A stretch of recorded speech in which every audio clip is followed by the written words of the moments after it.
Hello అండి, అందరికీ నమస్కారం. ఎలా ఉన్నారు? బాగున్నారా? ఈరోజు చూడండి, మా డిగ్లీపూర్లో మల్టీపర్పస్ హాల్లో పిల్లలకి అంటే డ్రాయింగ్ కాంపిటీషన్ అవుతుంది. థీమ్ అంటే the library A treasure of house of knowledge అండి.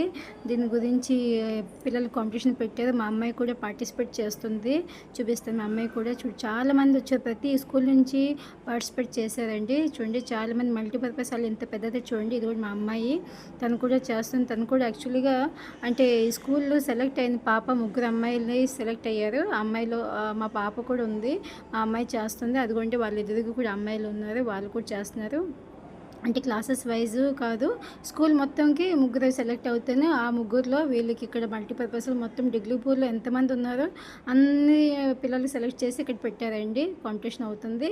చూడండి, 2 hours ఇచ్చారు. చాలా బాగా చేస్తున్నారు అందరూ. మా అమ్మాయి కూడా పర్లేదు చేస్తుంది. చూద్దామా ఇక కాంపిటీషన్ లెవెల్లో ఇలాగ చాలా టఫ్ కాంపిటీషన్ అండి ఇది.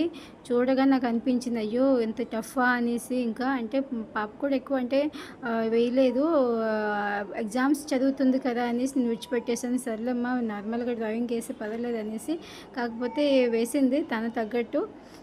చూద్దామా మరేం చేస్తాం. ఎగ్జామ్స్ ఉన్నాయి తనకి, అందుగురించి చదువు మీద కాన్సన్ట్రేట్ పెట్టమ్మా అని చెప్పాను. అయినా వేస్తా మమ్మీ అన్నది. ఇక అంటే మొత్తం డిగ్లీపూర్ జోన్లో వాళ్ళు కాంపిటీషన్ లెవెల్ పెట్టారు కాబట్టి డిఈ ఆఫీస్ నుంచి అనుకొని చేస్తుంది అమ్మాయి. సింపుల్గా వేసింది. లైబ్రరీ చూపించింది, అమ్మాయి చూపించింది, బుక్స్ చదివినట్టు చూపించింది. ఓకేనా, మళ్ళీ కలుద్దాం. Bye, see you.